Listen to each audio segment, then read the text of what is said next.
Hello there, everyone. Wolf here. Can you hear me all right? How do I sound?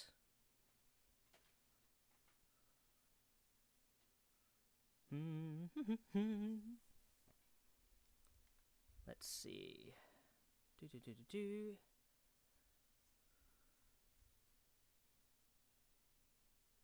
Good.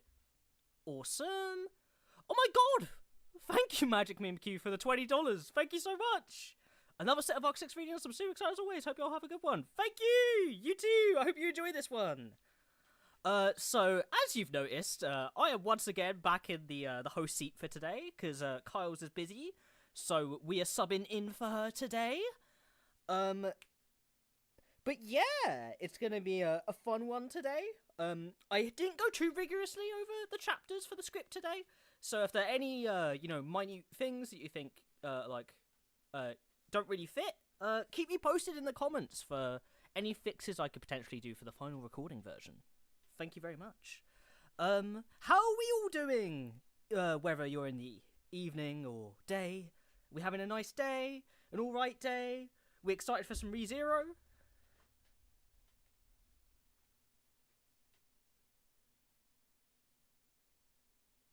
Ooh, how am I? I'm doing good today. It's been a nice day, productive. It's honestly been a chores day for Wolf today. Bang out all the stuff that you don't want to get done, but you have to get done. Woo, yeah, very excited. Let's go. I'm super hyped for today.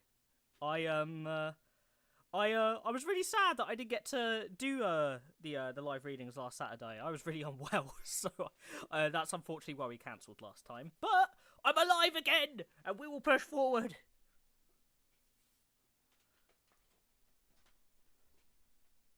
Okay, got a couple more people trickling in here. Very good. Let's see. So yeah, a question real quick. Will you do any other novel anytime soon? See, now that's a complicated and interesting question, but I'm glad you asked it, McCree. It's us doing the ReZero web novel is a really unique circumstance because it's unlicensed, so we can transform it by doing these readings and not get in trouble from like a copyright perspective, basically. But it's really hard to find that for lots of other properties, so it'd be really difficult to do. Now, if we found unlicensed things or things that we could buy the license for, say, at a decent rate, we could potentially do something like that in the future. So, it's going to be ReZero focused for a long time, but we will probably eventually do other stuff if we can. I would like to as well in the future. Our goal is to eventually make Reverie an international voice acting studio proper. So we're slowly working towards that. But ReZero, it not only is it does it feel comfortable, and most of us here either love it or love doing the live readings for ReZero, but it just it ended up working out perfectly with it being unlicensed. Yes, Carmen does have something cooking up outside of ReZero. Look on further for that for more developments. Just want to say I love the podcast and I'm super excited for the next one, the current plot developments. Ooh, thank you, Zero. I have been loving the podcast we've been doing recently for Arc 9. Obviously, I won't mention any spoilers here, but I think it's some of our best yet. They're really, really fun.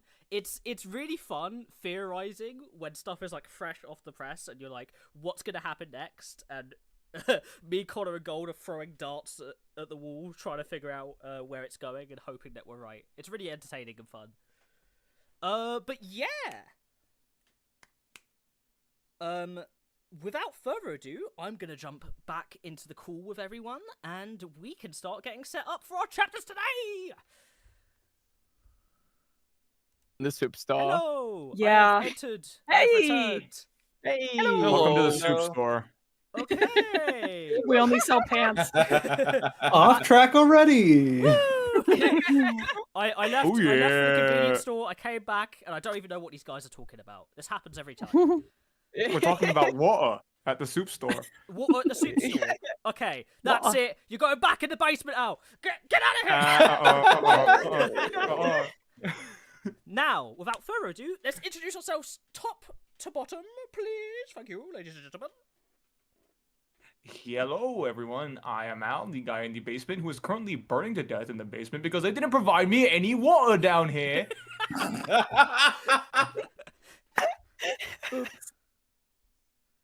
I'm Connor. I'm one of the hosts of the ReZero podcast, voice of Julius and Rom, and I'm the one that started the water mistake. It's my bad. That's okay. You've lost your staff privileges. You're down in the basement too now. It's fine. What? You got more friends now, Al. Isn't that great? Yay! Wait, that just means the room's gonna be hotter. Exactly. Oh, fuck. And I'm gold, and I need to make sure that everyone else drowns in the weight of their mistakes. Damn. Damn. Dude, I almost choked on my water for that. Good! That's what I wanted! That's kind of fucked. Why, you just didn't want to sing water? I also do the ReZero podcast. I also am one of the founders of Studio Reverie. I'm also doing narration today. Alright, my turn. Greenie here, other resident of the basement and editor of Studio Reverie.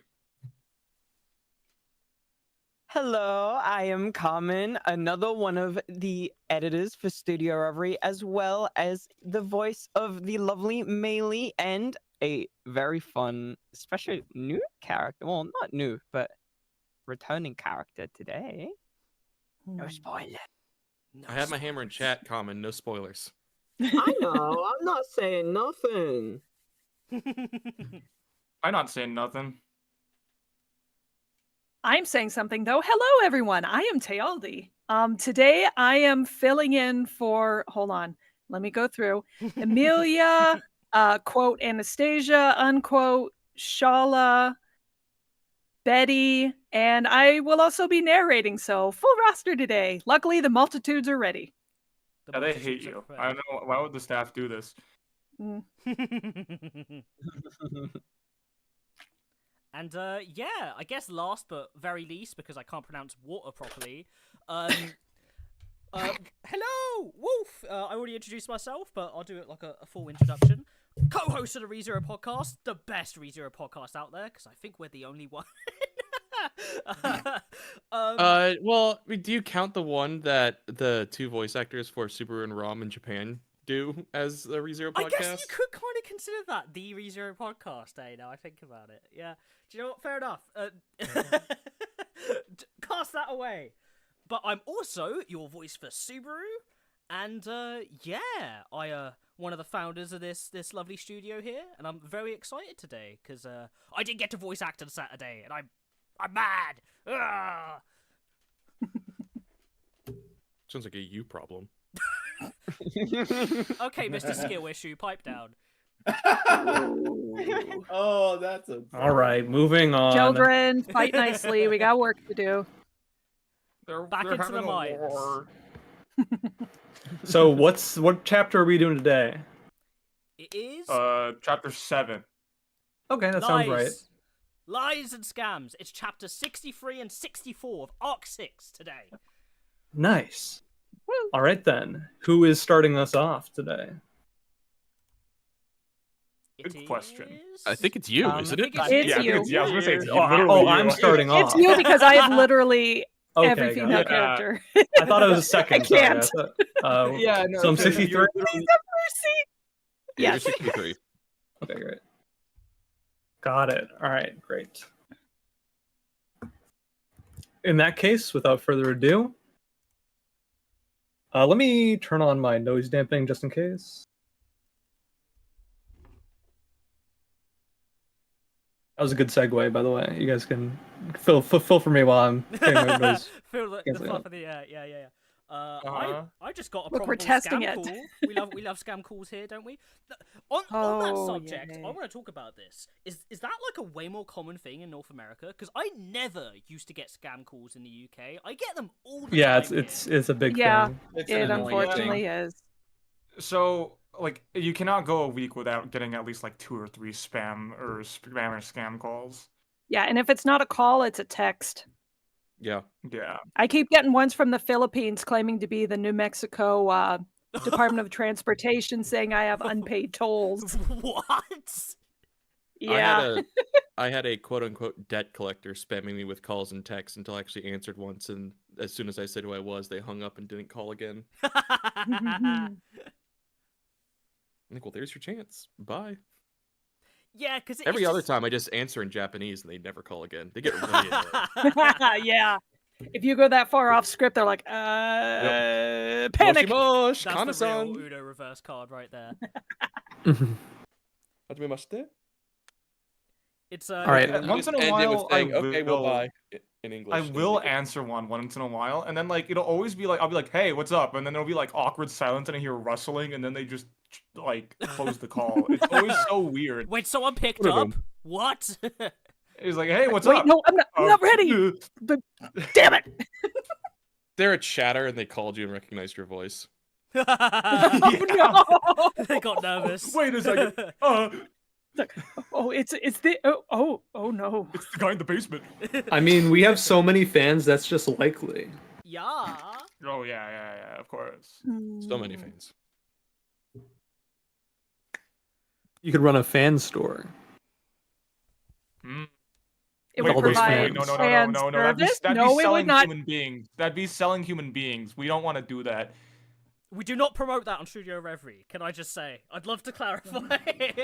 Yeah, that is Don't illegal. promote- We do We not don't promote condone human human trafficking. Good thing we got that out of the way. Yeah, that's Yeah, important. yeah. That An is important a very distinction. important disclaimer. You know, people were really questioning that about our morals. We're Yeah. brave. I mean, to be fair, the basement, I can see how people would get confused. Yeah, it's All all, right. it's all voluntary, okay? Yeah. Like Look, we willingly imprisoned get, indentured no. servitude is legal slavery in North America, so it is what it is. Mhm. Unpaid true. internships. Amazing world that we live in! Yeah. No, let's go to a fantasy world. That's right, but it's better, right? That everything is perfect. Yes. Yes, everything's going to be perfect in Arc 6, Chapter 63. Let all of your worries fade away. All right, I'm ready to start if you guys are. Let's I'm do born it. ready. Start if you guys are. Great. Arc 6, Chapter 63. 5 Obstacles. The arrival of the Witch Beast to the Watchtower. Upon Julius's report of the Witch Beast of Agria Sand Dunes making a collective charge inside, the cheeks of Subaru and the others stiffened, and a hue of seriousness dyed everyone's eyes.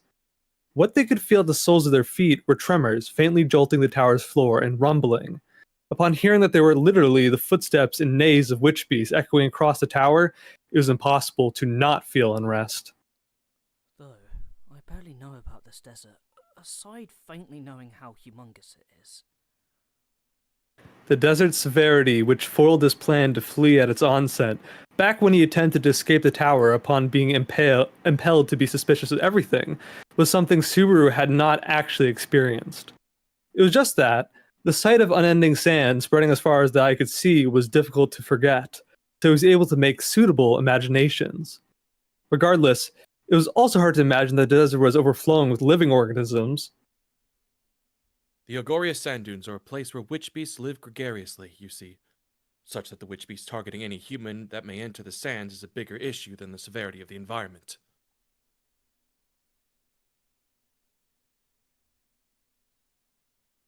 Formerly, there was a military contingent dispatched with the plan to annihilate the witch beasts of the sand dunes, though the result of that should be obvious from the sound of these footsteps.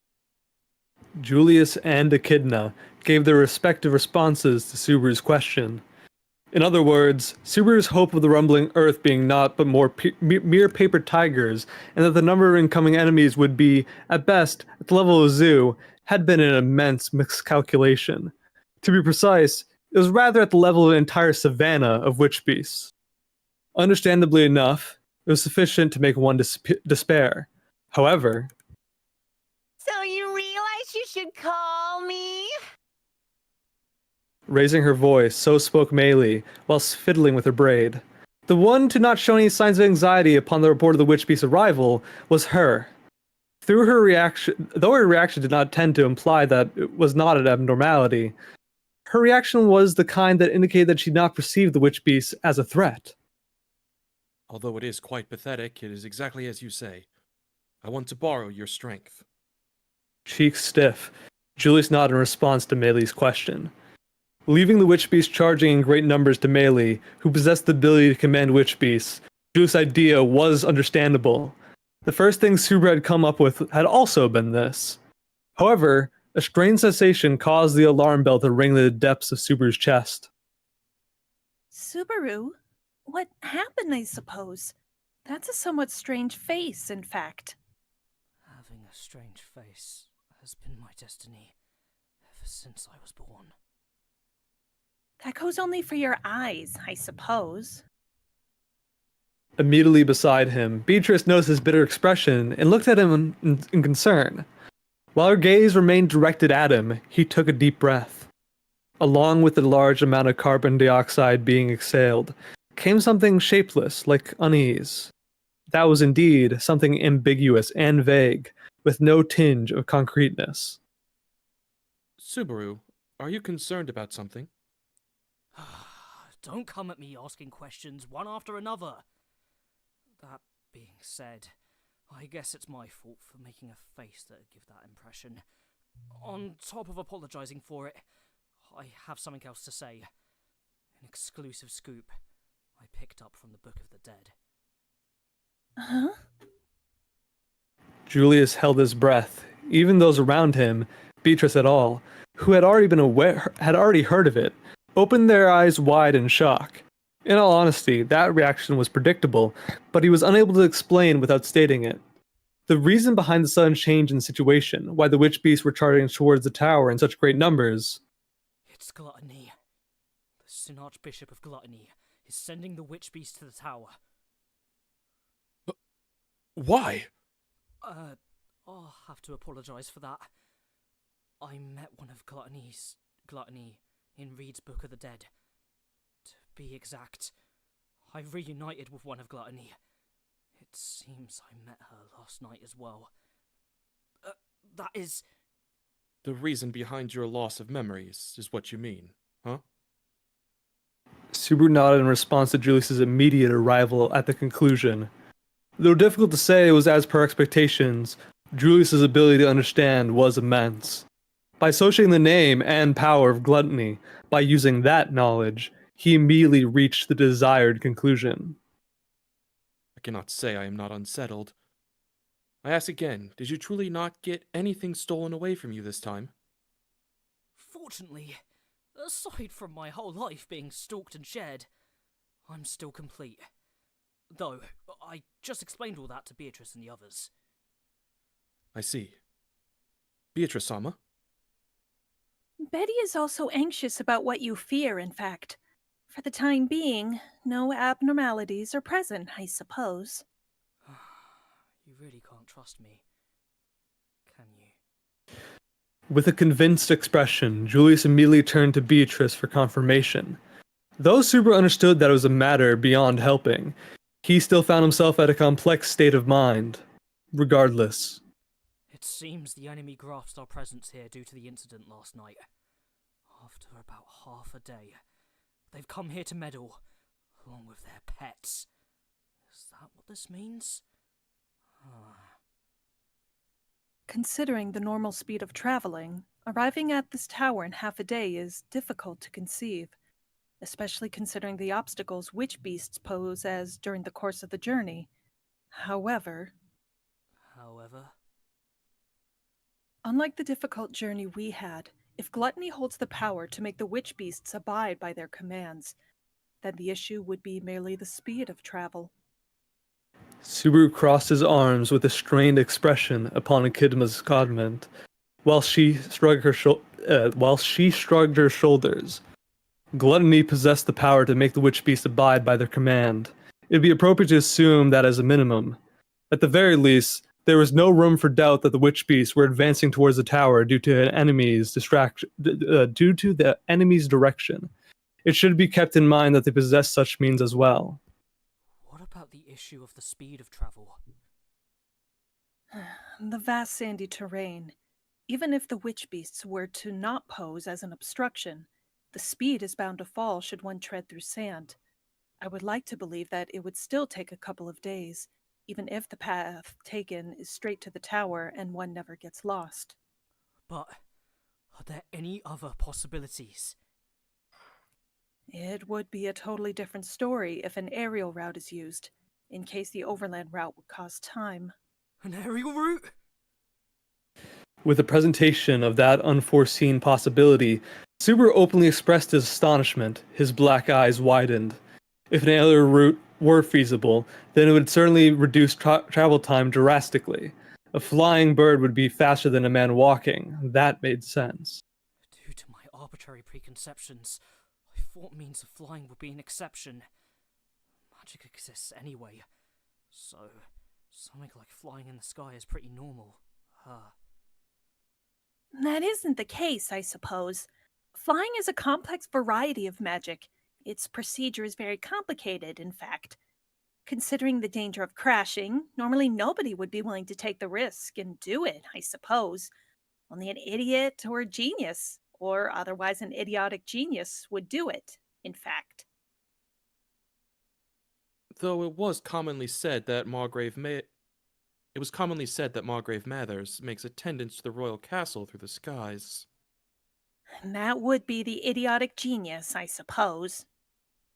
It seemed that Beatrice did not particularly like this Margrave, whom he had not met. Whilst looking at the cutely pouting Beatrice, Subaru tilted his head upon being told that flying magic was unusual. If it's not magic, and then not a huge bird. Ah! A dragon! They must have ridden on some flying dragon's back or something! In fact, the technique of taming flying dragons has been established as a secret in the Wallachian Empire to the south. Though the Empire has full monopoly on that technique, with the evil techniques of gluttony, then simply usurping it would be simple. They could just get it by someone who knew that technique. By taking away their memories with a lick. Should that be considered, the enemy owned far too powerful methods when it came to intelligence. By eating the memories, everything regarding what was intended to remain secret could become one's own. By eating the name, that very happening, along with the opponent's entire existence, could be written off. Often it was said that memories were what shaped people. Subaru thought that a person's worth, path, was etched into memories and history. Possessing a sense of value such that right now, more so than ever, made him believe this. Subaru truly despised the power of the foul playing gluttony from the very bottom of his heart. Ruinous. Gluttony's power, of plundering the memory of others, was evil that blasphemed against everything and brought ruin. To use it for one's own joyfulness, for one's own pursuit of happiness, was absurd.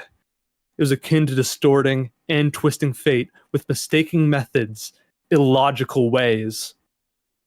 Well, is Oni-san, who uses return by death, going to be saying that? Subaru! Beatrice called out to Subaru, who subconsciously bit his lip with force. Feeling his arm being pulled, his line of sight and her deep blue eyes then intersected. He could feel a sharp ache at the edge of his mouth, and it was pathetic that this painful wound had been inflicted by his own bite. Licking the blood exiting the wound from his tongue, Subaru lowered his head, saying, "Sorry." For a moment, a ridiculing face came up in my head, you see. Making that thing have a thoroughly tearful and sorry face is one of my biggest goals. But the problem which comes first are that thing's big brothers. It is already known that there are multiple Sin Archbishops of Gluttony. But did you grasp something else? It's pretty confusing because of their incomprehensible first-person pronoun, but probably there's one rolled up in the Book of the Dead, and that one's got two big brothers, I think. In the Hall of Memories, Louis had frequently mentioned the by-names Oni-chan and Nisama. If that was to be taken at face value, then it would mean that Louis had two elder brothers. Whether that were to be taken exactly as proof of Gluttony being three siblings was a separate issue. At the very least, she wasn't the type who'd use such a tactic. Well, not that I, who kind of lost the force of her personality, can say that. What would have happened had he gone as per the enemy's plan and strangled that slender neck? Were it not for the voice of the young girl of blue hair that had appeared then, by now, he would have surely done so. So, what does Onisan want to say? Making stopovers here and there and beating around the bushes, Onisan's bad habit. Really? Seemingly interrupting her drowsiness, Meili jolted her body and made a dissatisfied expression. The young girl, who was supposed to have already gotten her role assigned to her since the beginning, seemed to be incredibly discontent for being made to wait as is. Comprehending her displeasure, Subaru commanded with his hand with an, "I know." I understand how you feel, but this is the minimum necessary conversation. Being around the bush is certainly a bad habit of mine, but I think as part of my charm, just be charmed. Do you want to get chewed up? Sorry, it's just a ton of witch beasts have come. Then, let's request Meili-sensei, who's an expert in witch beasts. That kind of flow is normal, right? I must have said, the enemies are the ones who stole my memories. That means... Meili lowered her tone once again, seeing Subaru speak cautiously. The true meaning of what Subaru wanted to convey had been conveyed to her as well. And the same went for his comrades around them, who had changed their expressions. Taking an extensive view of the faces of his party members, Subaru zoomed while scratching his head. I'll introduce it by saying, it's my fault, okay? But they have my memories. They'll lay traps, knowing the strengths of our lineup. We'll have to beat them at their own game. The one who controls the intelligence controls the battle. Nazi Subaru, who had grown up in modern-day Japan, poisoned by various game cultures, recognized that this saying was a formula of victory in modern-day warfare. Even if that were not the case, victory in a game of poker in which the opponent had already seen one's hand was impossible. A logic obvious to even children. Henceforth...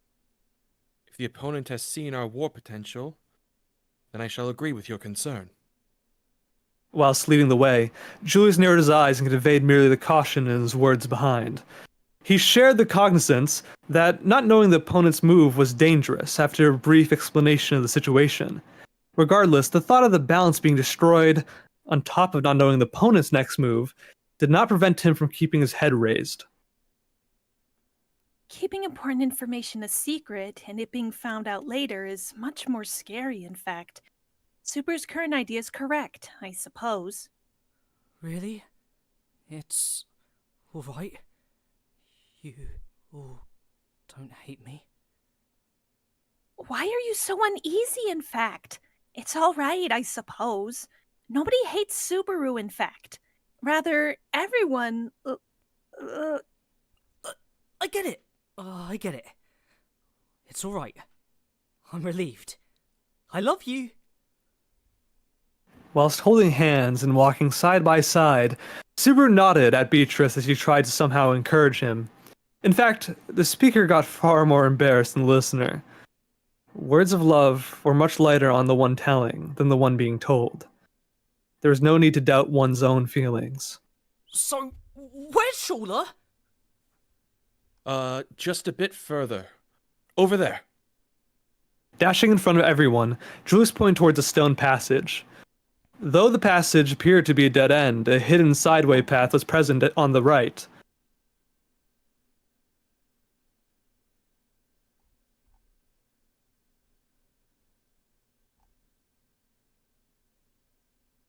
Lowering his hips, he followed Julius by passing under the wall, and his body then arrived outside the tower, welcomed by vehement winds filled with sand and sounds impossible to get accustomed to.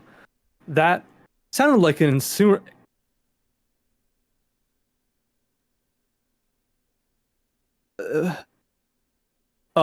see. That sounded like an innumerable amount of glass shattering on Subaru's ears all at once. Yeah, hiya, hiya.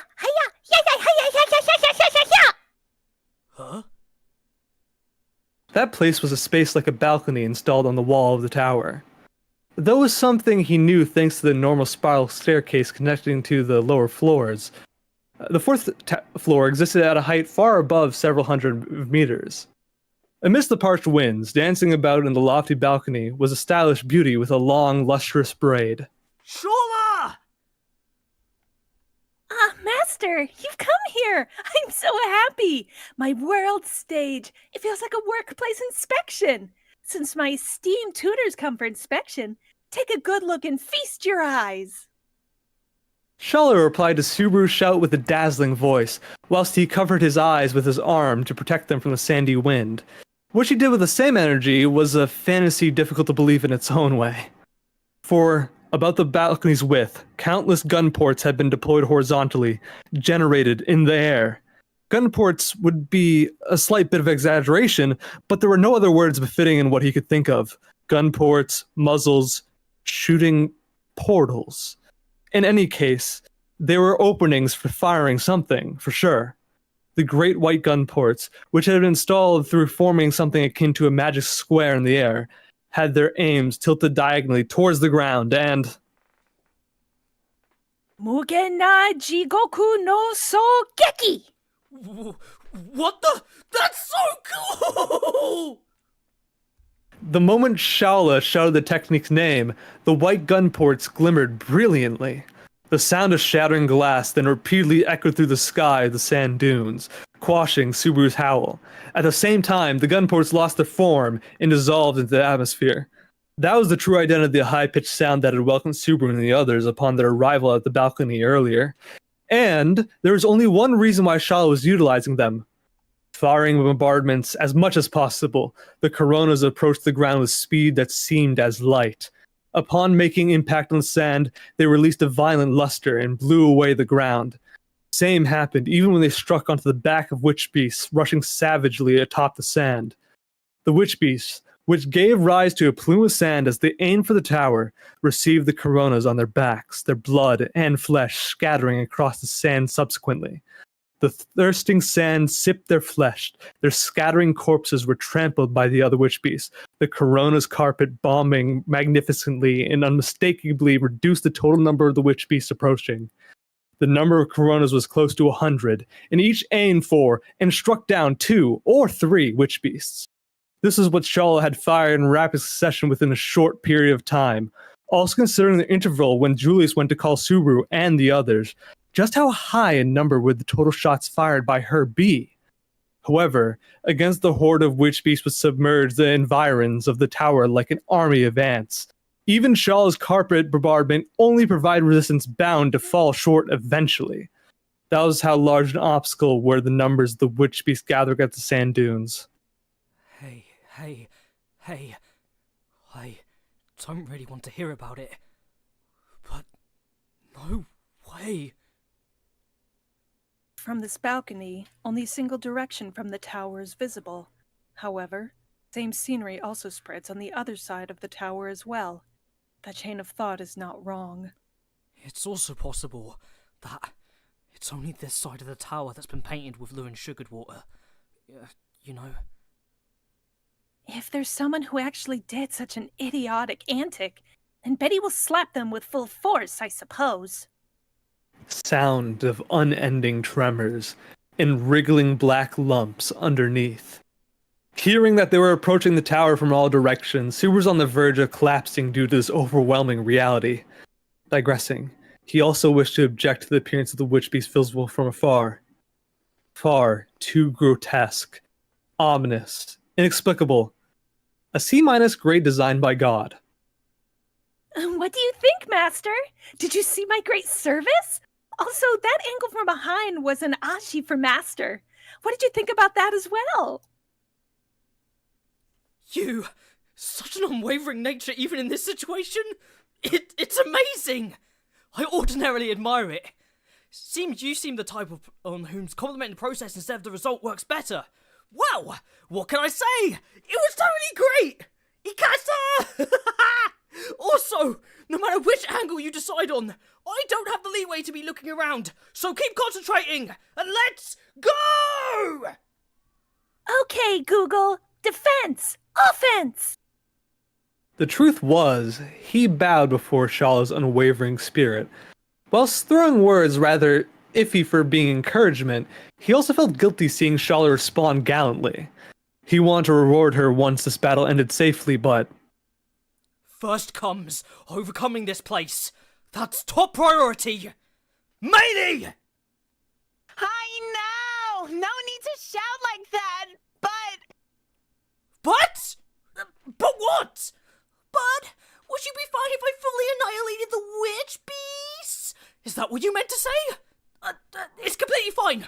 Robber, I request you to do that! Don't have such cocky expectations, okay? Even I won't be able to cope with this many bad animal chants. Melee looked down from the balcony with both her hands, clenching her ears with a sullen expression. Alongside, she ignored Subaru's irrational hopes and touched her lovable young profile, and licking her somewhat glossy pink lips. That's why I'll make the children I prepared move and strike them hard!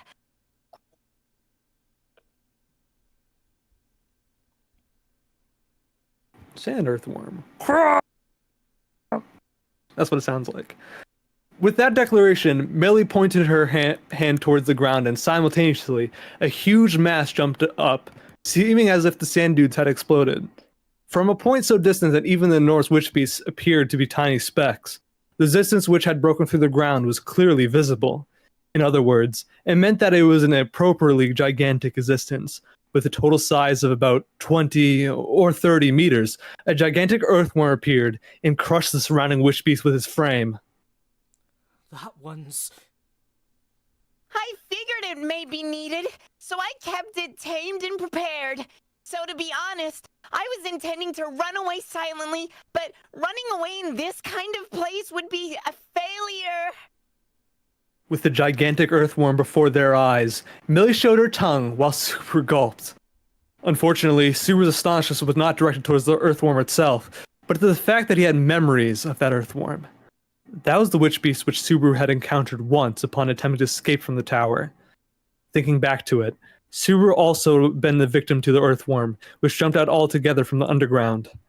What was also in the nook of his memories was that the earthworm had been blasted away by a white luster. So, Millie had been behind the earthworm, and Shala had been behind the white light. Tasting surprise and startlement upon his delayed convincement, with a bitter expression, Subaru reached for Millie's head with his hand and patted it rather forcefully, as the latter acted worse than she really was, a movement which she was unable to dodge for how sudden it was. Hey! I don't know if it's just your nature or your habit, but you don't have to act villainous. I'll never believe that you tried to run away, leaving us all behind. Anyways. How can you say something like that? That's 'cause I am you, and you are me. Everyone's different, and everyone's nice. Probably. Huh? Melee stood there with an expression of failing to comprehend, and neither did Subaru intend to make her understand.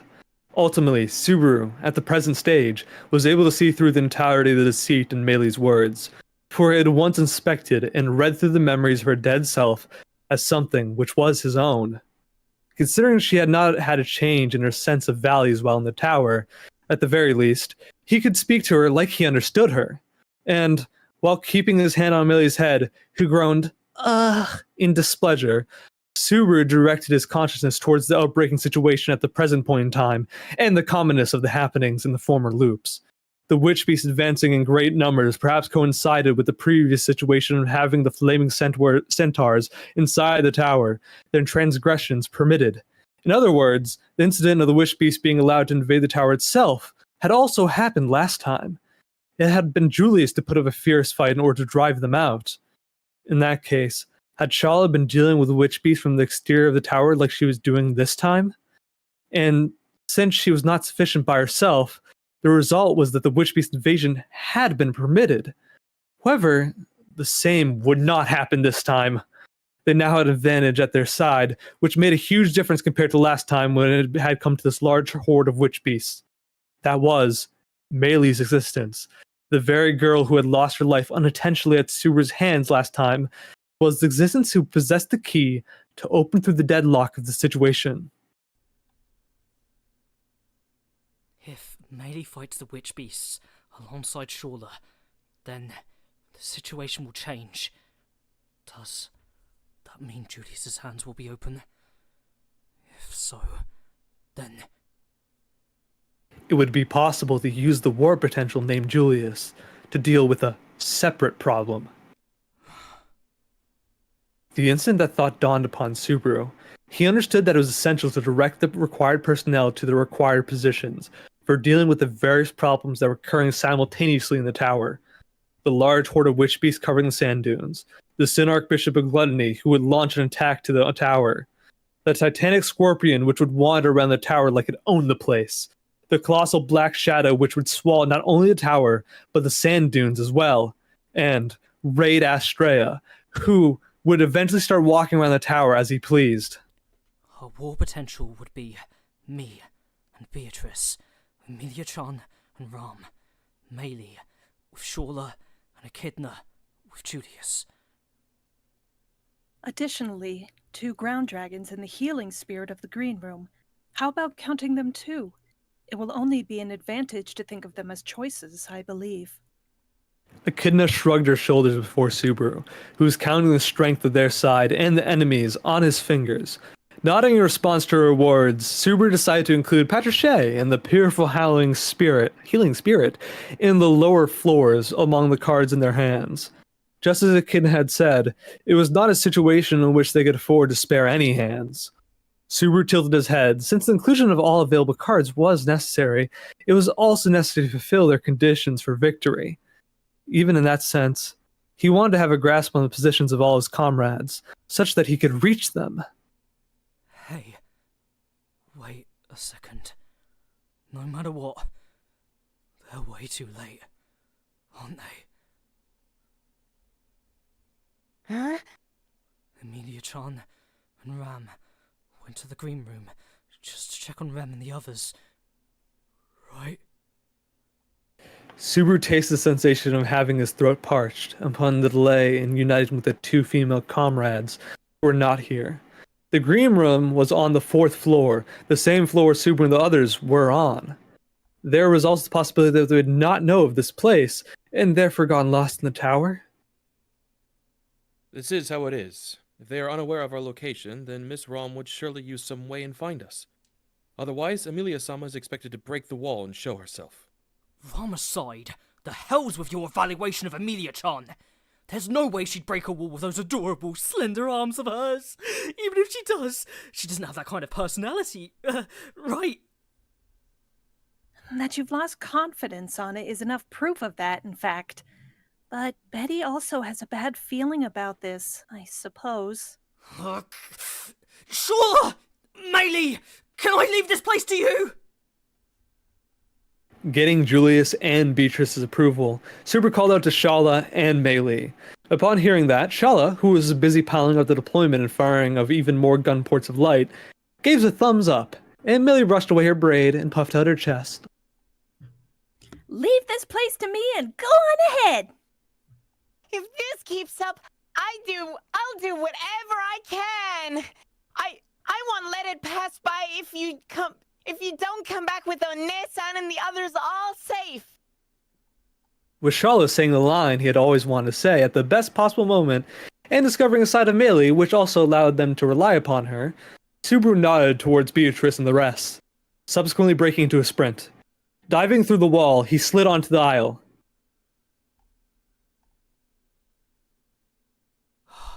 Even though Meili and Shawla are holding out, what's the possibility of the witch beast penetrating into the tower?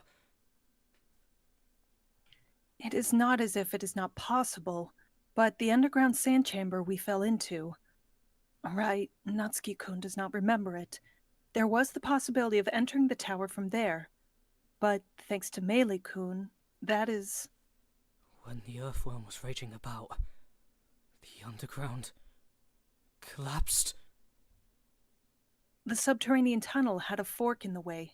I doubt it would have managed to withstand it in terms of strength. Subaru clenched his fist upon Echidna's affirmation. In other words, the doubly beneficial existence of Melia had held the witch beast stampede back. It was possible to have plenty of defense to ensure they did not enter either from the ground or the underground. If the large horde of witch beasts had been dealt with, then that would leave 4 of the 5 major problems. Though the path ahead was still daunting, what was important was that one of them had been overcome. In overcoming those 5 perilous paths. By us. This tower has to be captured. But immediately subsequent to him having that word on the tip of his tongue, something happened. Barasu! Rom! Dashing towards the green room, he raised his face towards the voice which had reached the other side of the aisle. Upon observing, rushing fiercely towards Super Group of 4 was a black shadow, Patricia. Clinging onto the back of the ground dragon with sharp looks was Rom, sleeping Rem's body tightly embraced in her slender arms. Rom! Patricia and Rem as well! Are you alright? Yes, somehow, you see. Rom had a mountain of problems in the time Barasu was dozing off.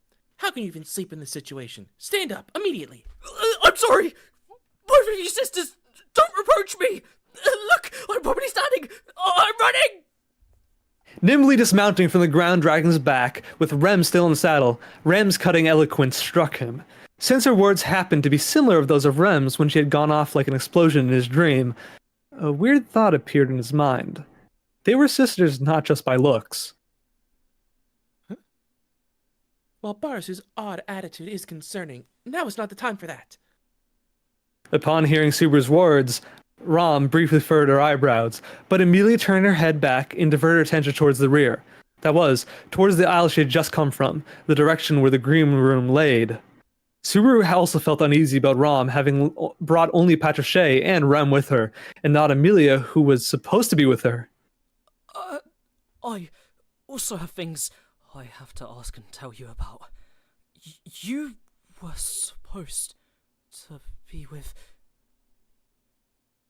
On the other side of the aisle, Rom came across an opponent who named himself the Sin Archbishop of Gluttony.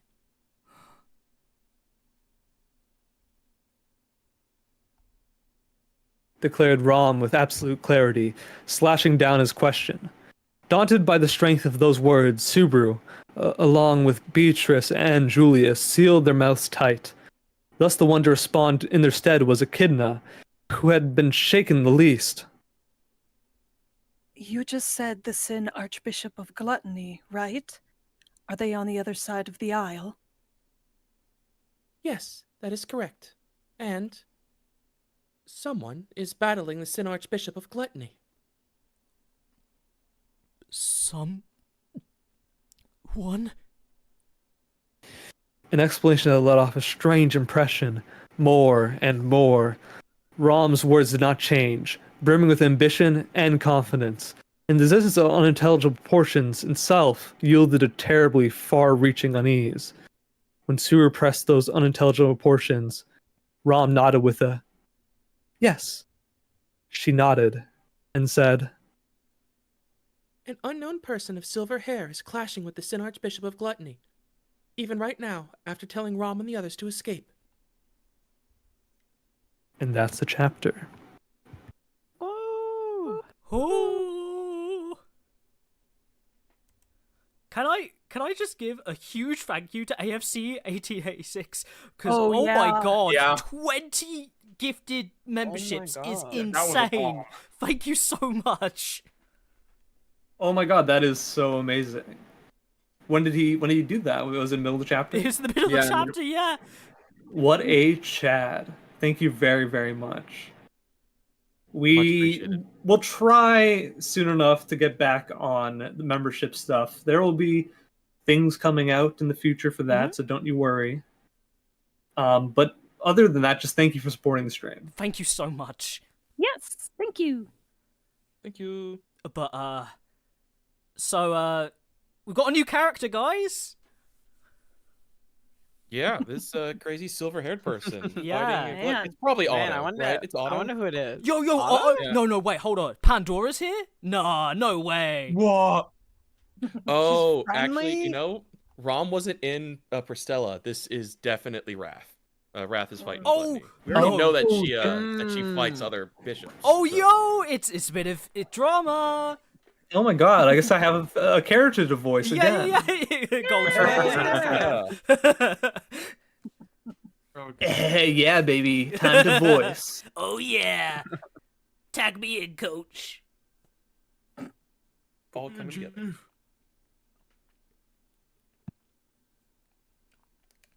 But yeah, you guys did great. Man, it's been a while since I've narrated, and sometimes you do or don't get in the mood quickly.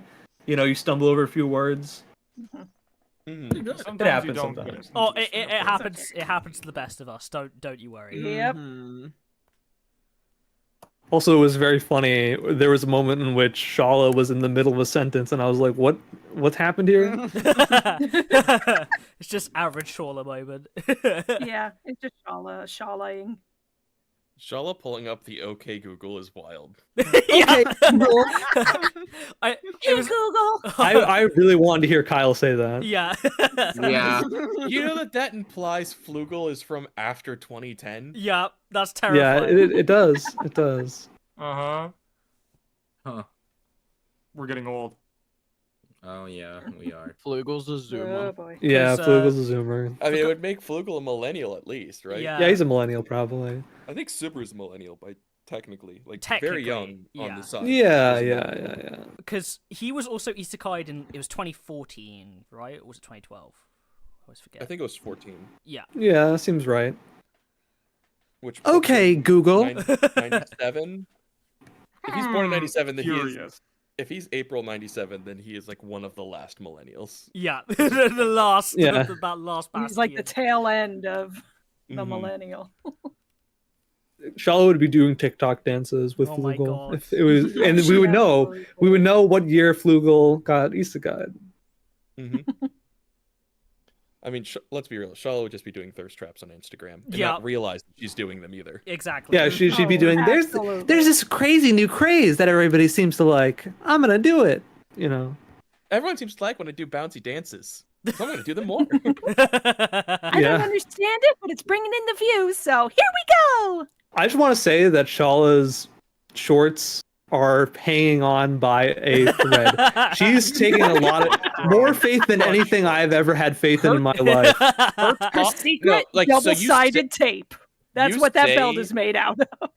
You say that the shorts are hanging on by a thread. Her top is like genuinely, literally held together by Yeah. a single thread. Yeah, but you know, it's just like a bikini, right? Like, and then like her It's not. bottom's It's like two scraps in the shape of it tied together with a string.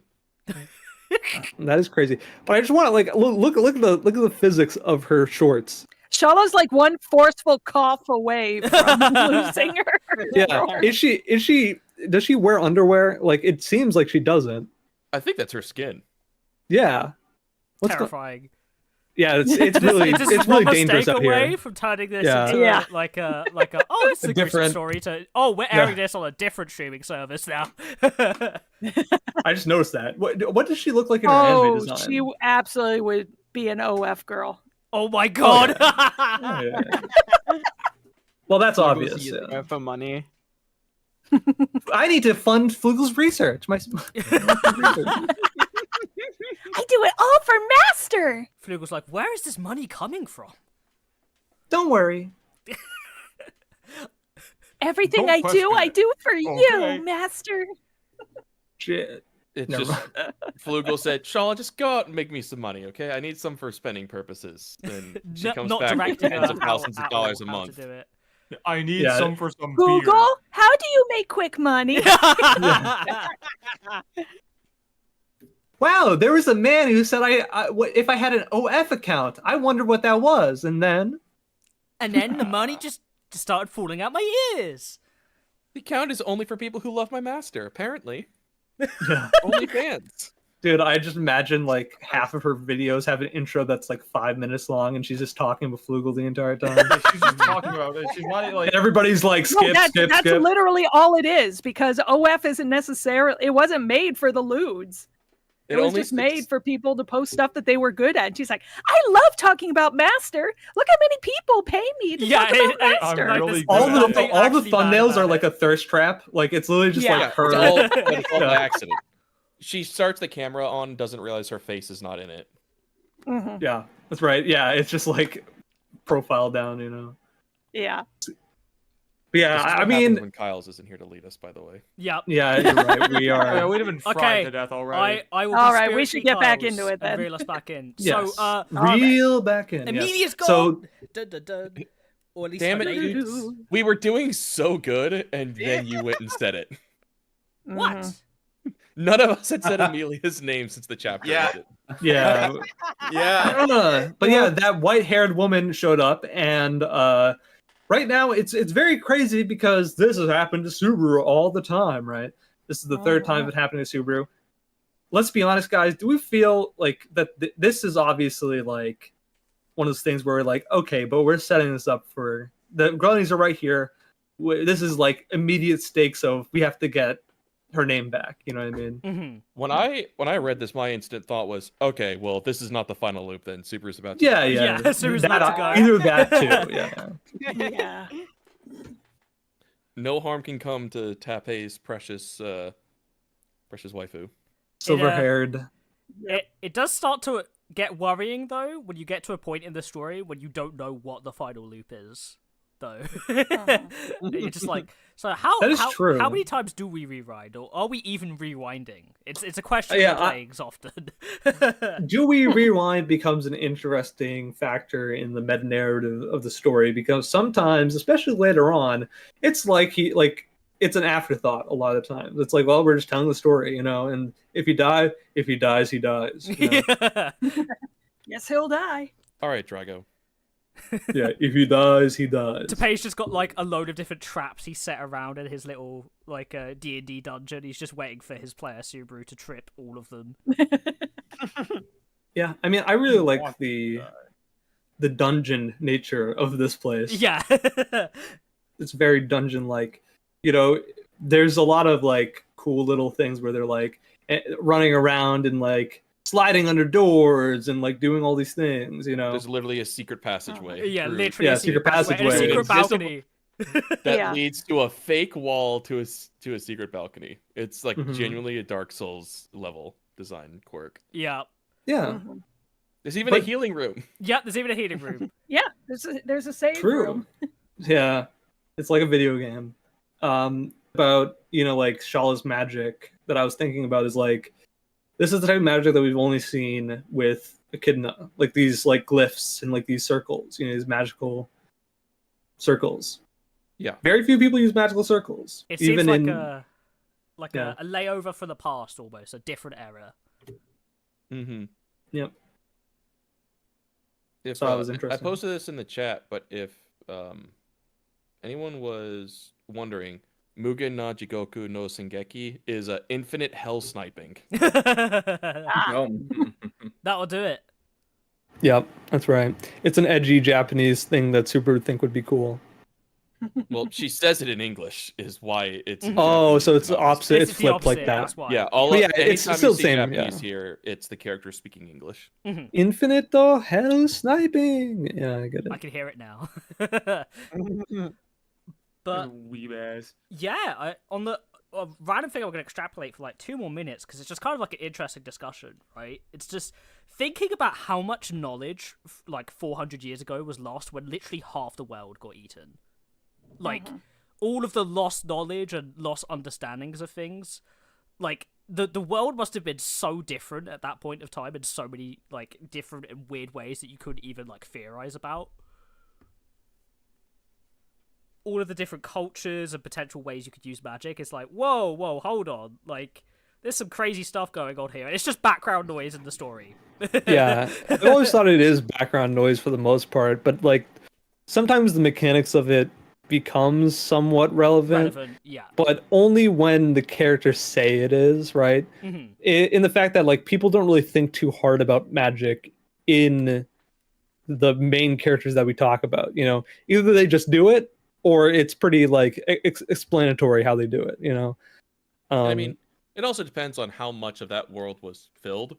If you covered half of Earth in shadows, but that half was just the Pacific Ocean, people aren't going to really notice. Mhm. that's a good point. I think Was there an ocean? Dun dun dun. that's a good question. I mean, they don't really have one in the ReZero world, but they do have fish. They do have boats. They do have stuff like that. Yeah, I think what happened to the rest of the world is an interesting question. I think maybe there was a more significant, civilization out there that was wiped out that we don't know, you know, and the remnants are maybe some of the witches. The Witch Republic. The Witch Republic, yeah, the Republic of Witches. Combination of different countries stuff to put together. But imagine if the Roman Empire fell. Maybe there's something like that. Where's I the mean, Roman Empire?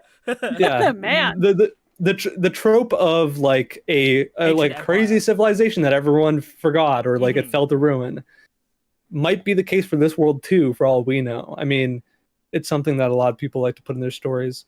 But maybe there was like a super magical civilization that was wiped out, and they used these like glyph circle things. But ever since, everyone's using like a very simple, shorthanded type of magic. Yeah, one that doesn't really have magic circles in it. We only see it from characters that are from that time. Yeah, pretty much. 400 years ago. Lazy Puck. Not using magic circles. He is. Yeah, he he's is a little lazy. lazy. Just another Should reason we, to punt him. He sleeps too early. Punch He doesn't tell anybody about anything. He's really lazy. Yeah. Should we get going before we're called lazy too? Yes. Yes. Yeah, Let's get everybody, moving let's into our next go one. on to chapter 64, narrated by our very own Studio Reverie's Tayal D. Clap, clap, clap, clap. That was some weird emphasis there. Cool. Yeah, I put the right emphasis on the wrong syllable. And And because of This that- is what happens Tripping. when AI voices have trouble determining. yeah, sorry guys. inflection. Our AI voice actors are glitching out. Just give him a quick little reboot. Hold on.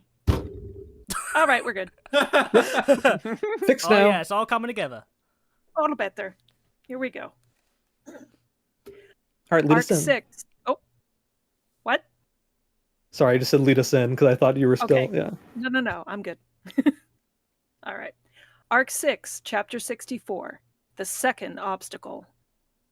An unknown person of silver hair. Huh?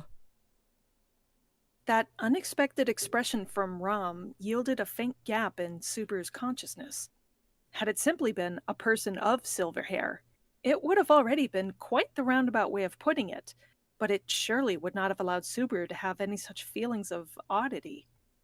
There was no question that Amelia was a possessor of beautiful silver hair. Her amethyst eyes were also beautiful. Her face and all other parts constituting her body were so cute, seemingly a piece of art made by God himself. However, merely that one unnecessary unknown changed the implications of what had been stated largely. An unknown person of silver hair. Yes, that's right. Someone who had never been seen in the tower before. At the very least, this person did not seem to have any hostility towards us. Seeing the situation, Rom retreated for the moment. But whoever joins in as a reinforcement matters not, but that matter takes a different aspect given their opponent is gluttony.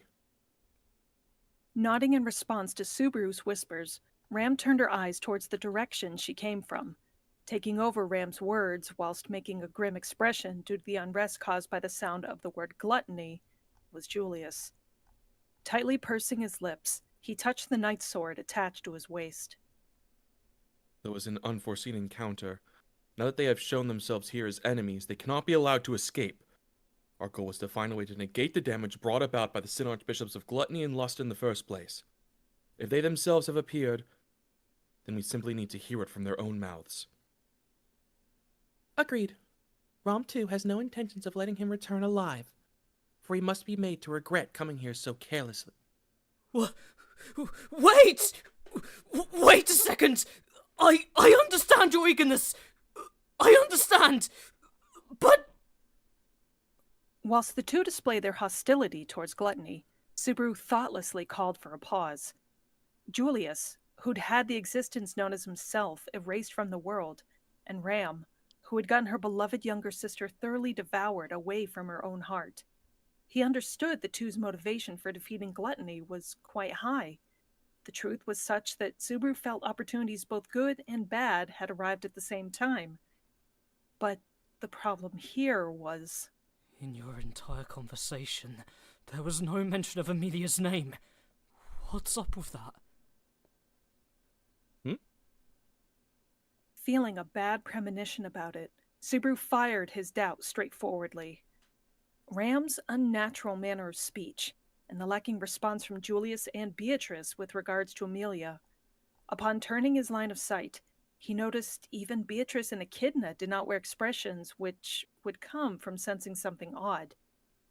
They had accepted Ram's comment about an unknown person of silver hair as is. Amelia, who is that? As Ram tilted her neck without concealing any of her doubts, Subaru's throat was parched in surprise. Upon observing, Julius and Beatrice, even Echidna, were looking at him with an expression of incomprehension in their eyes. He was unable to conceal its impact. I mean... Things were at a level which would make one think just what had happened in the interval of a single minute. Prior to things reaching this level, Subaru had been talking about Amelia with Julius and the others. First of all, the reason why they had dashed from the balcony into the interior of the tower was due to the concern caused by Amelia and Ram not joining up with them, and wishing for their safety. How did that, in the matter of a single instant? Subaru, could it be? Suddenly Beatrice, who was holding Subaru's hand, changed her expression as if having noticed something. The first one to notice was Beatrice, but the rest of the members all subsequently had their expressions changed, as if having guessed correctly as well. They immediately came to realize that the name Subaru had mentioned, the name which did not exist in their memories, was one that held great significance to them. Amelia. Is that the name of the silver-haired girl? That's right.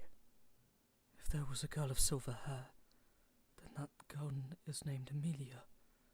She's a comrade of ours. That's why she told Ram to escape and stay there herself. She's fighting, even now. I believe something like that may have occurred. None other than myself have tasted that feeling. Responding to Subaru's strengthless answer, Julius touched his bangs as if having heard something difficult to believe.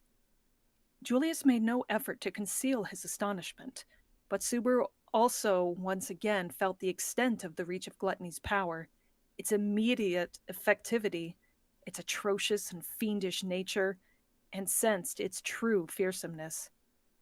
Speaking honestly, though Subaru was aware of the fact that his memories had been stolen, his experience of its real feeling was rather weak.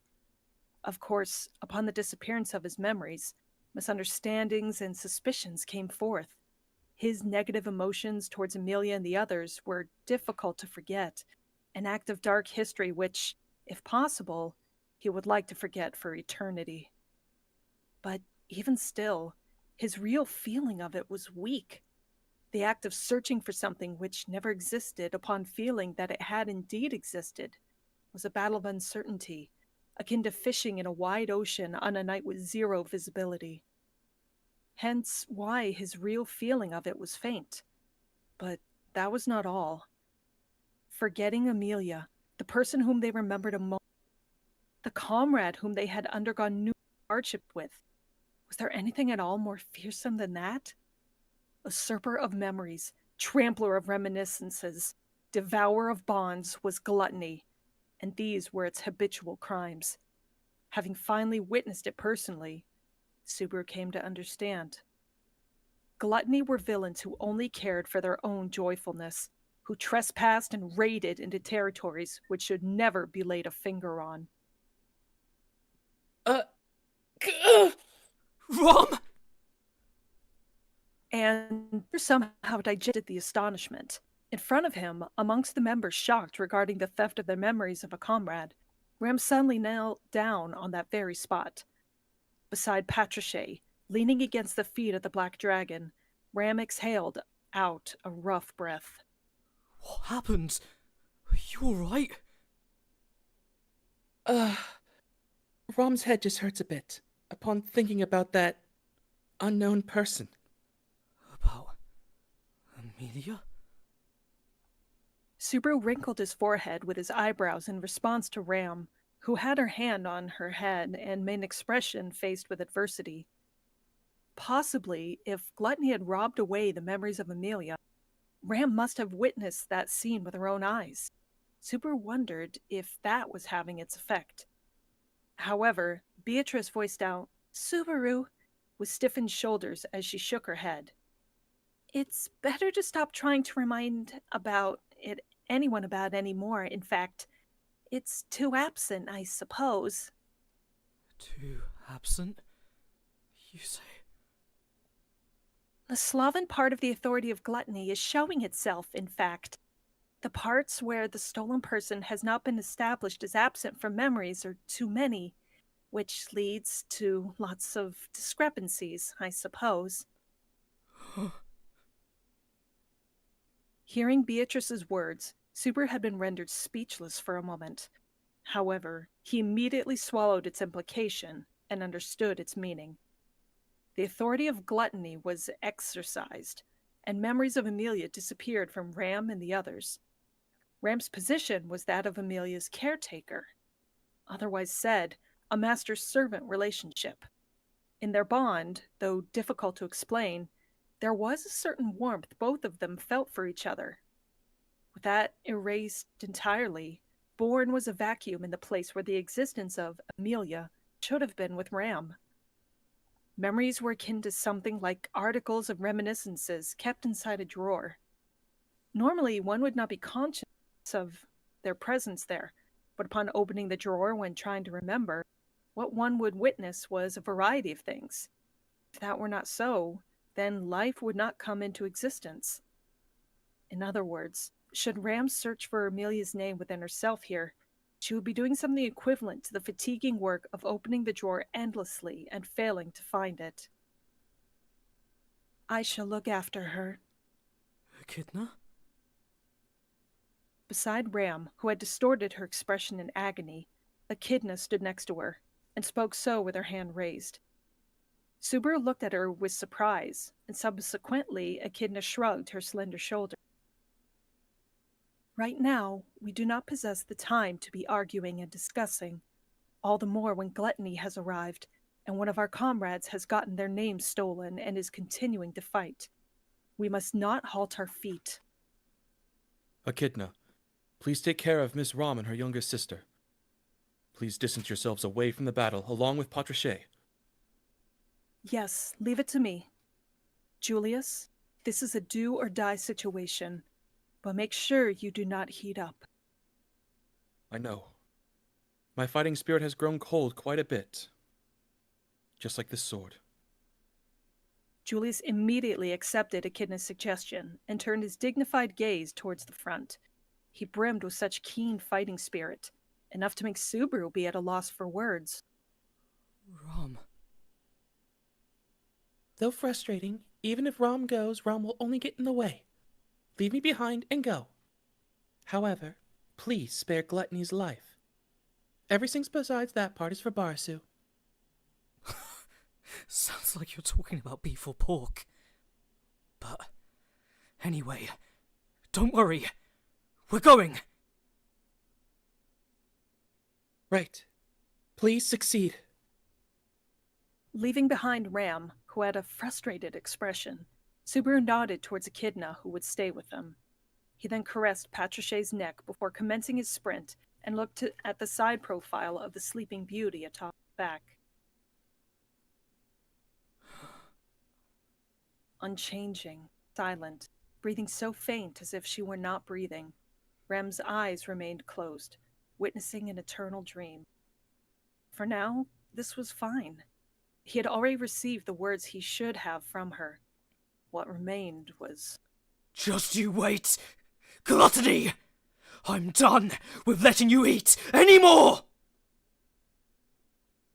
In all honesty, that doubt continued to come to his mind ceaselessly.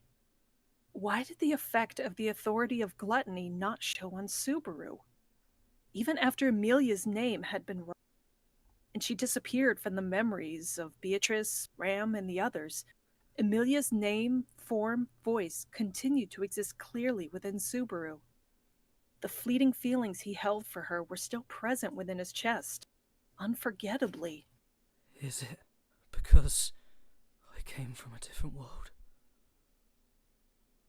Because of that, this world's rules may not affect Subaru. If the memories of this world were records of life which got chipped away from the souls of the dead in the Hall of Memories, then the fact that Gluttony's power of snatching and usurping them did not apply to Subaru was possibly because he was an exception, because he hailed from a different world. That was perhaps a possibility. In that case, would the memories of Natsuki Subaru also be etched into this world's Hall of Memories were he to die, even if temporarily? Or perhaps... Am I returning by death? Because I can't do that? That cold-hearted conclusion which he arrived at was one that made him shudder. If that was the answer to the question of the mechanism of Subaru's return by death, then Subaru's life would follow an endless spiral of living in this world. To summarize, it meant that he would spend decades and decades in this world, unable to die from even aging. If Subaru were to complete his life with this world not being applicable to him, perhaps he had to do so in a world in which Natsuki Subaru could truly deposit his memories. Ice Brand Arts! That instant, his consciousness, drowned within thoughts, was slashed up by the sharp voice of a silver bell. What stretched before the onrushing Subaru, who was sprinting with his head raised, the aisle which led to the green room was frozen white, and he was welcomed by the feeling of a dreadfully icy wind upon his skin.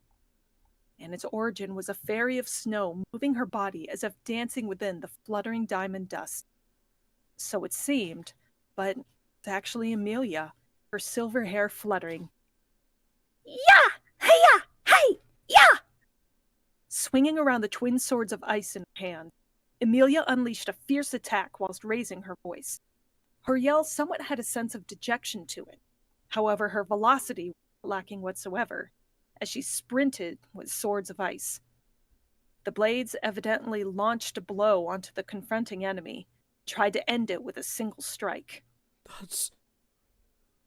And as Amelia fluttered and danced about with the ice swords in her hand, her environment, the aisle which had become her battlefield, had been frozen a bluish-white, a transformation which gave the impression that this was a world entirely different from the tower in the desert. Perhaps this was the effect of the ice magic utilized by Amelia having stretched onto her surrounding.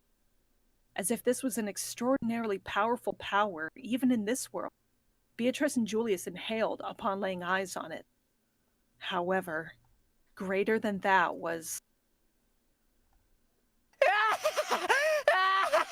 You're doing it! You sure are doing it! Aren't you doing it? You're really doing it! It seems you're doing it because you can do it! Because you're doing it! It seems something we've eaten too! Confronting Amelia, warding off the hurled ice sword lightly and casually, in existence, laughing and sneering, was pronounced and prominent.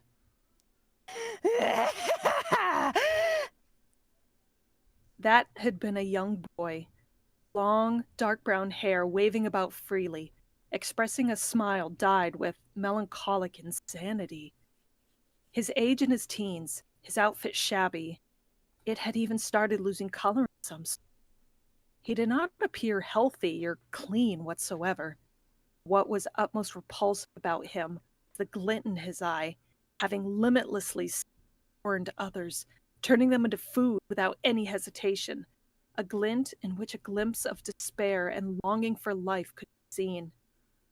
It could be understood at a single glance. There was no need to even mention it. The reality that there was an existence aside from Louis Arneb with such eyes was intolerable. Sin Archbishop of Gluttony! Customers! Well, nope. It's the Juriori Onisan. We had also been eagerly waiting to meet you. It seems like you looked after our little sister, isn't it? Hearing Subaru's roar, having brushed off Amelia's, Gluttony intensified his dreadfully remembering that ominous smile. Amelia also noticed Subaru and the others behind her, letting out a surprised voice saying, everyone, you may not know about me, but that's the enemy, the bad guy. Leave this place to me, though you may not know about me. Amelia had correctly grasped the situation she had been placed into in regards to the existence of the comrades behind her. Of course, she must have received a shock as her memories had vanished from others. With only the fact that she had been forgotten in mind due to that shock, she had not taken Subaru into account, who had never experienced forgetting something like that. However, not only had she firmly allowed Ram to escape, she was looking out for Subaru and others who had rushed to this place whilst continuing to battle gluttony like this. A flood of emotions, and Subaru shouted, It's all right, Amelia-chan! I haven't forgotten! I won't forget you anymore! I swear! No matter what happens, I won't forget you! Tossing his fist up, Subaru so conveyed towards Amelia's back. The instant upon hearing it, Amelia's eyes twinkled wide, but then straightened a moment later. Subaru was unaware what emotions must have loomed within her mind at that. However, it was certain that those emotions were not related to anything negative, judging from her minute smile. At the same pace, Amelia clashed with Gluttony head-on, heaving the ice twin swords and then drawing out a lance of ice from the floor, dancing about with moves of ice and pursuing the enemy. Surely, you do not realize the extent of the effect your words had on her just now. Huh? He heard Julius spill those words with a smile right beside him.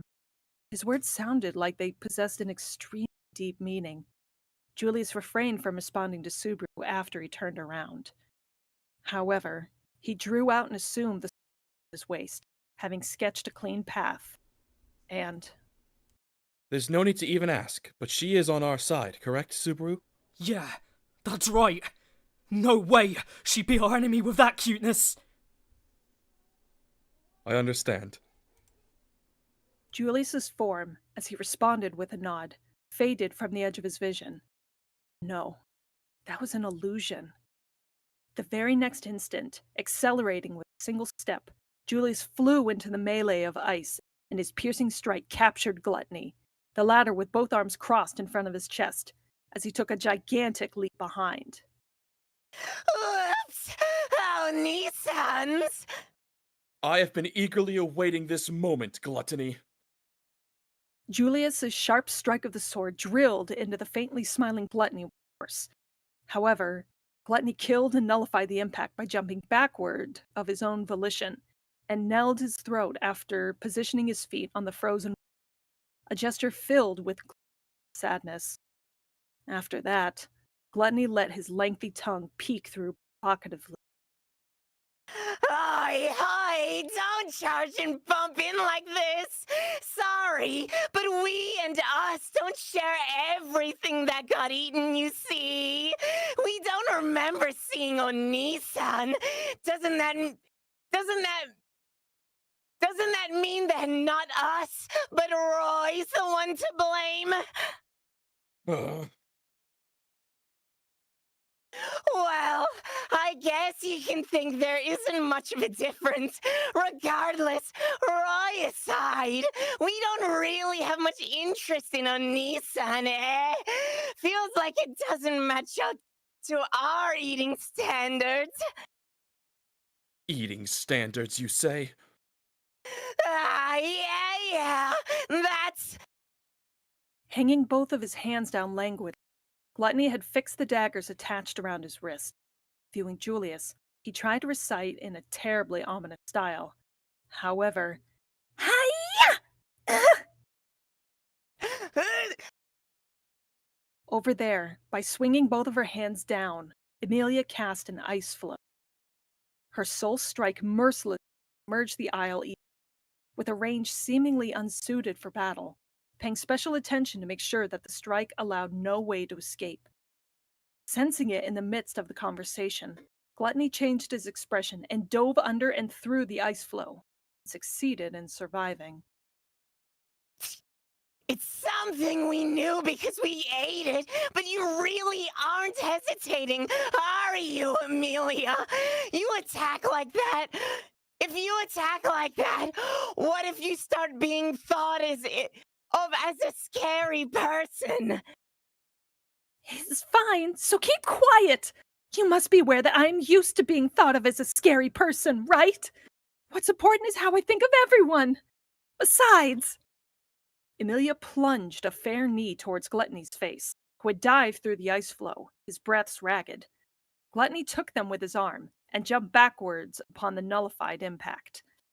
With that, Emilia looked back onto Subaru whilst finishing her words with a valiant smile. The person I wished would remember me the most did remember.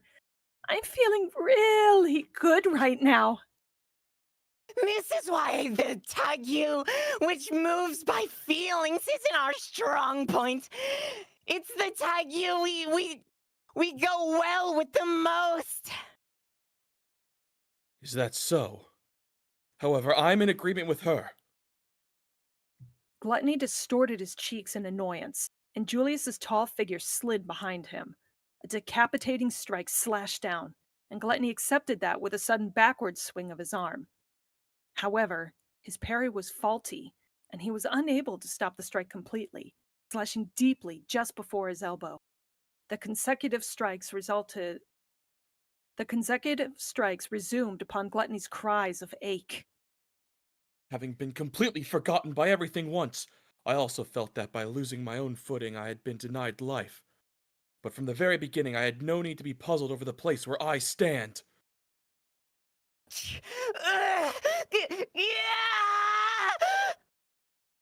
Putting his quiet determination into words, the sword strikes Julius was firing increased gradually.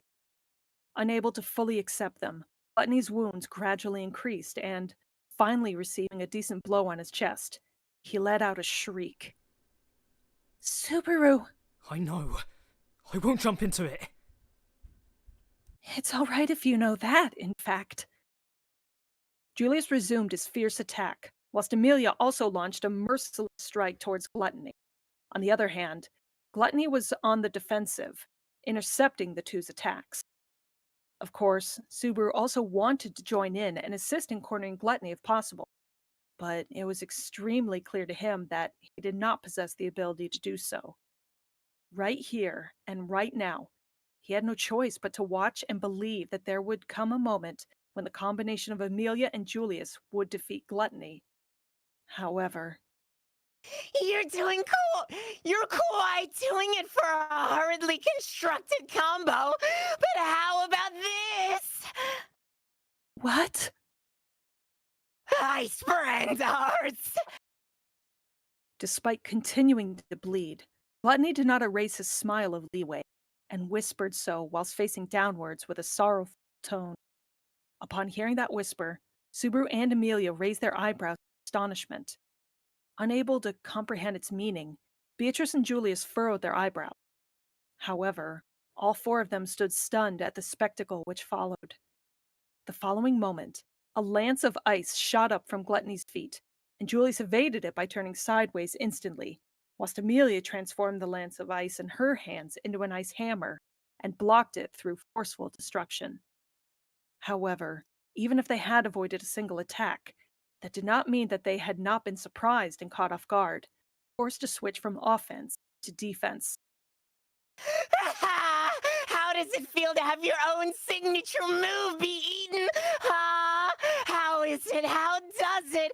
Just how is it? Well, how is it? How would it be? How will it have to be? How must it be? How does it have to be? Is what you're saying. How does it feel to what you're saying? Gluttonous drinking. Gluttonates. Suddenly, His movements changed. so voiced Amelia and Julius in astonishment, as before them Gluttony drew out weapons of ice from the floor. Upon witnessing the armament of ice difficult to model, Subaru inhaled, for that was... Excalibur? Even if Ice Friend Arts itself is Amelia's move, the one reconstructing it is us, who ate Onisan, you see. Knowledge is weaponry. We are a Chigian, Sin Archbishop. Whilst saying so, Gluttony lunged down the holy sword of ice he had constructed himself, and struck a brilliant decapitating slash towards Amelia and Julius. Of course, it was a weapon which had only its appearance reconstructed through ice, and nothing like light energy was being released from it. However, keeping to a tempo, Gluttony produced weapons which did not exist within this different world in succession, and cornered Amelia and Julius into disadvantage, who had been struck by surprise. Of course, Amelia immediately took her stance again, abandoning the initial impact and tried to mount a counterattack against Gluttony. However, Gluttony changed his battling style as if a different person entirely, and the situation of the battle persisted with them attempting to respond to it, yet being cornered into disadvantage. Witnessing Gluttony's offense and defense, Subaru learned the menace that was from the memories of a plurality of people being taken in. Amelia's technique of successively producing weapons of ice was sufficiently strong by itself. But once the user's power of imagination was appended to it, it morphed into a technique that displayed an entirely different side. The weapons reconstructed from the knowledge of another world brought by Subaru specifically were extraordinarily problematic. Although not in this world, there existed a mountain of armaments which had suitable practicality. This was the fault of Subaru's guilty history, as he had been absorbed in reading books about weapons of the past and the present, the East and the West, back when he had been in junior high school. On top of that, Gluttony had likely captured a large number of warriors within himself during his life until this point, and resultantly, he had ceaselessly, incessantly installed the fighting strength of countless combatants. Henceforth, by merely hauling out the optimum memories from the stock, he transformed into an expert of that weapon instantaneously, piling up offense and defense at will. And there was one more cause behind Amelia and Julius's inferior position. Julius! Not there!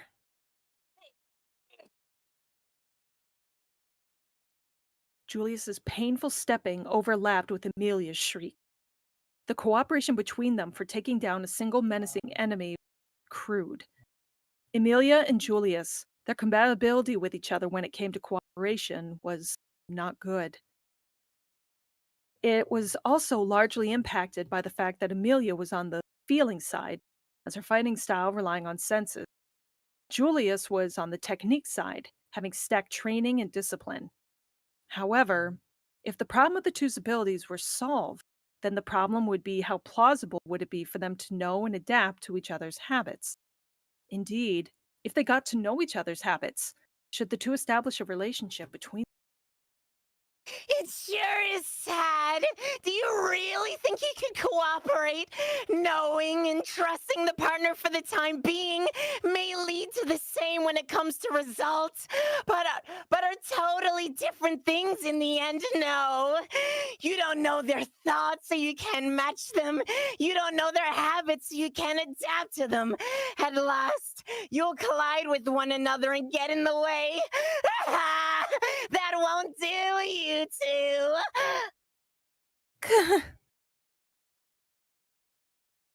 Knowledge is strength. Memories are bonds. By being offered reminiscence, we're high above. We're strong. We can flap wings to the highest, to the utmost, is what it means, you know. Jumping above, the kick unleashed by Gluttony captured the two at the same time. He still had a petite build, and his legs were not too lengthy, yet his soles and heels placed a firm, powerful hit on the two's shoulders with absolute perfection, and instantly blew both of them back to far away, sending them flying as they screeched in pain. Meanwhile, Gluttony somersaulted agilely, landing with his limbs on the icy, utterly dominating the battlefield. Troubles, impertinence, greatly difficult fighting. What do you think of these skills of ours, eh? Oh, Nissan, who's watching from there too? Are you satisfied by just tasting feelings of vexation? You bastard! You said something or the other about not forgetting or whatever, but how much can someone with that worth even manage to save? In the end, experience ultimately determines everything. Accumulating excellent expertise is precisely what enriches life and turns people into winners. In other words, it is us who is the greatest. Is what it means. Opening both of his arms, Gluttony laughed, saying whatever he wished to as per convenience, whilst unraveling his sharp fang. And precisely the words which Gluttony had recited were, indeed, his philosophy, though slightly different from the philosophy to attain joyfulness, which Louis, who was supposed to be his younger sister, had recited. It was the worst kind of ideology, envisioning and intending to use the lives of others as a stepping stone for rising above and fattening himself. Subaru thought of it as an ideology which deserved to be utterly despised at the bottom of one's heart. Ah, you prick. The hell are you all getting fired up for?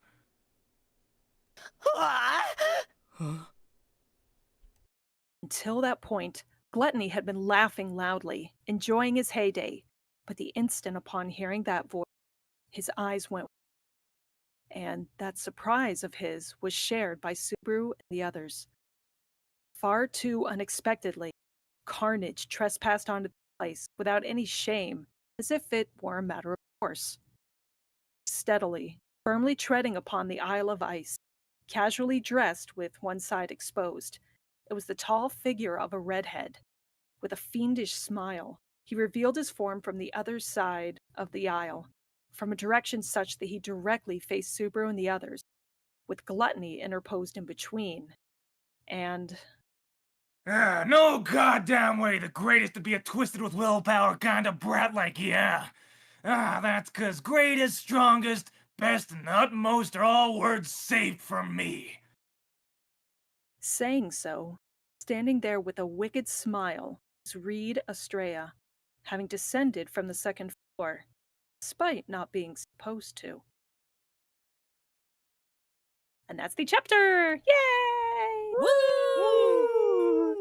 Are you okay, Huzzah! Common? Yeah, you okay? Are you good. alright? You were kicking ass, Carmen. That was insane. Yeah. That was amazing. That was very good. I forgot how hard it is to do live. Yeah, it's so hard, eh? Just Gremlin. Just Gremlin. Barrel. I love how we constantly get reinforced how fucking evil of an ideology the way the Gluttonies go about what they do is. Like, it's just such a terrible thing to do to other people. Like, it's unexplainable how bad it is. Man. Yeah, the concept of taking, like, essentially who someone is either away from them or, like, away from everyone around them as a whole is just, like, it's fucked up, and then you see it in action. Mm-hmm. Like, you Just can't Subaru- even... Ugh. Just Also- Subaru being able to witness like the complete loss of the entire relationship he had seen Rom and Amelia have like in front of him, terrifying. Mm-hmm. Having him re-experience that for the first time all over again, not great. Yeah, he gets to see... This is the first time he gets to see someone lose their memories again, that's right. Also, we get another obligatory Fate reference. Yeah. Excalibur? Excalibur? Excalibur! You know what's crazy is they didn't get like all of his memories, right? Only up until what he has gotten what he's remembered since he's come into this world. No, they right? have Yeah, gotten yeah, all of yeah. it. They have gotten all of They it. did have all of it? Okay. Yeah. I didn't think they had like his whole childhood, Mhm. just what he is.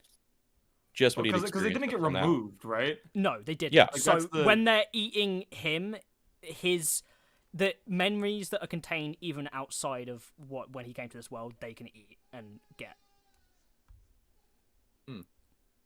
So it's more that they could only view them, but not take them. Are you positive on that? Yes, 'Cause I thought I am- this was I just am implying 100 that he was taking from what he had meant. Like the fact that Subaru's already referenced fate with Icebrand arts is why he can pull that out of his ass. No, I'm 100% certain, especially with the narration about how he would study weapons and stuff, because he wouldn't be thinking about that too deeply here. Like, he would be helping Amelia out with stuff, but that sort of stuff he wouldn't, like, even think to be using in this way, which is why it's important that he can use it like that. Well, I mean, there was an entire year gap, right? Mm-hmm.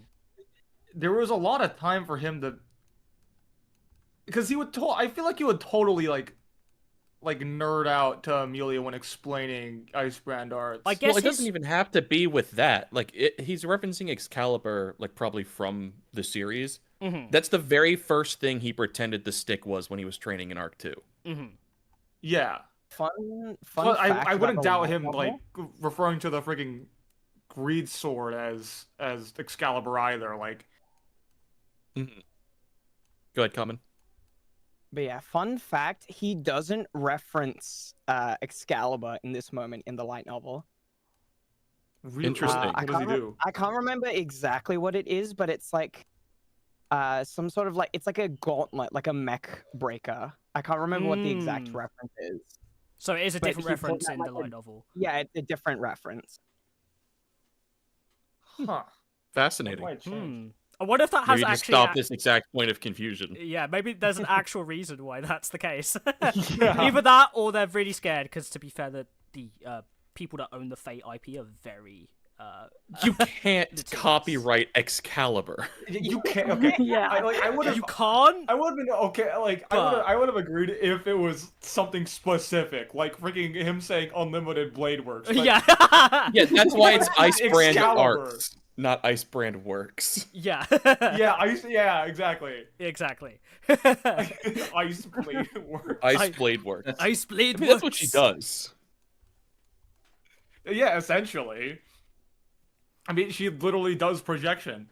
It's so funny seeing that Fate reference then, and then the person he previously made a Fate reference about coming in and being like, "Hello, I'm here."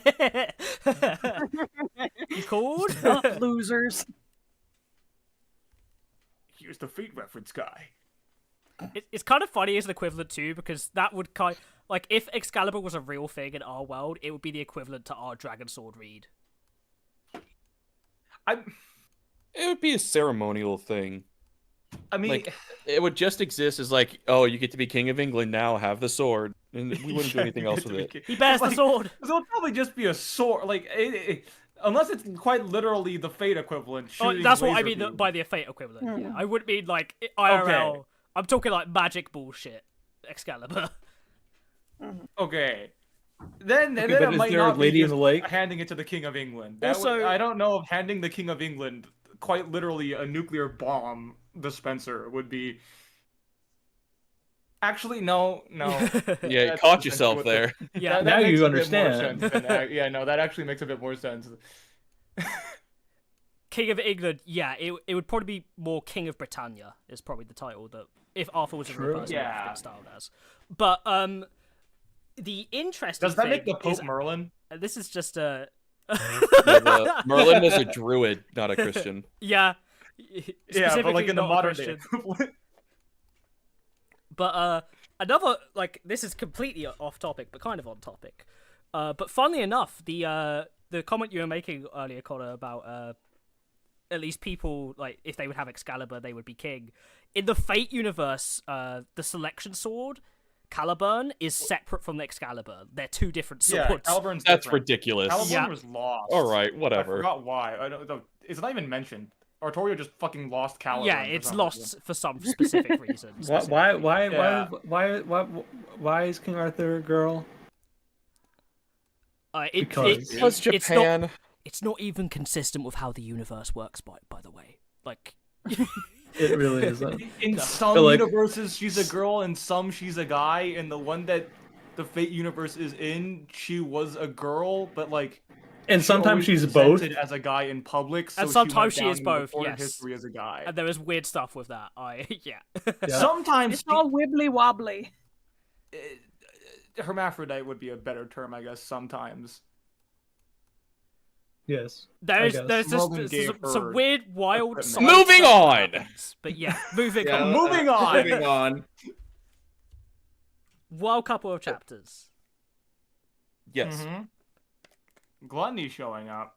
I just want to And punt Reed Gluttony escaped every single. again. Like they're the correct size for it, just to be punted. They're very puntable, huh? I mean, in this chapter, Yeah. it says in his teens. It's like 13 or 14, Yep. apparently. An emaciated little child, basically. Well, do you think when they eat more, they grow more? I don't, Spiritually. 'cause I don't actually know if this is their real forms or not. Yeah. Well, yeah. I don't know, man. I don't want to get into it. It's too deep of a rabbit So hole to think puntable. about. It just All I'm makes me saying They're is upset. so emaciated that they're just inherently puntable, even if they grow too. Like they won't even grow large. They're gonna be short forever. Yeah, Look, they're gonna be if short they're- forever because they're emaciated. If they're That's supposed to puntable. be like 13, 14, 15, like early teens, that does line up with the theory I mentioned in the ReZero podcast. I won't discuss here for spoilers. But it Connor's does just line like, up. Shit, if you want to know. Theory's so funny. I think like a part of ReZero. Actually, we'll talk about it later. We'll talk about it in a few months. Yeah. Few months. Like, hey guys, I just teased you for a discussion we'll have during a live yeah, stream. Months during the from live now. stream, months from now. During yeah. what? Arc fucking I'm 9? gonna write this down now. I'm gonna say Write I that down. teased a conversation about blank on this date. We gotta write this down. Write that down. Write that down. for Arc 9. Write that down. It's gonna be Arc 7, alright? Okay, thank God. I can hear the tears in Al's eyes. Yeah. You're gonna have that noted down for fucking Arc 9. That's insane. About this. But Alright, that's pretty before we get simple. more sidetracked, we should probably call it for today, unless anyone wants to mention anything else for these chapters. Nah. Nah. I was gonna say that we're actually gonna be in a weird spot when we get to doing live reads for like Arc 9 or Arc 8, because like right now we're freaking out about it, and then Yeah. when we get there, we're probably gonna be on like Arc 11 Mm-hmm. or something, or Arc Yeah. 10. Yeah, Arc and then 10 we're like, probably. oh yeah, guys, wow, all this crazy stuff's going.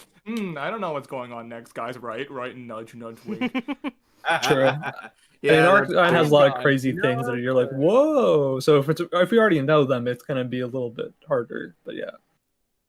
It's just a progressive conga line of, wow, this stuff doesn't mean anything anymore. He was referencing Armored Core. No, it's much older than that. That's like Yeah, Armored from- Core's been around forever, yeah. This is like from the 80s or 90s, like old pre-Gundam robot stuff. Oh, is, wow. Oh, what okay. He referenced in the light novel. Okay. That's crazy. Huh. But yeah, I guess with that, we are all finishing up for tonight. Thank you everyone for stopping by and watching with us, and come join us on Saturday, where we'll be giving you more very, very soon. We are over 2/3 through the way of Arc 6, and we're gunning through it. We're gonna be done before the anime is even here, baby! Woohoo! Yeah. Sure. Allegedly. Allegedly. We'll beat 'em. No, come on. Unless we all go into like medical comas. Yeah, unless we No. all are really, really, Or, really you know, responsible with our time. just stuff is wrong and it comes in fall instead of winter. We never know until it's Too much wink, wink. It's Surely. been 9 All of years. us. hence allegedly. It's all alleged at this point, honestly. Everything is alleged. Say hypothetically. No, Hypothetically, we'll be fine. you two are sheep. Now, hypothetically, Hypothetically. Okay. now, hypothetically, We'll end the let's say- stream. Bye bye everyone! Bye-bye. Bye.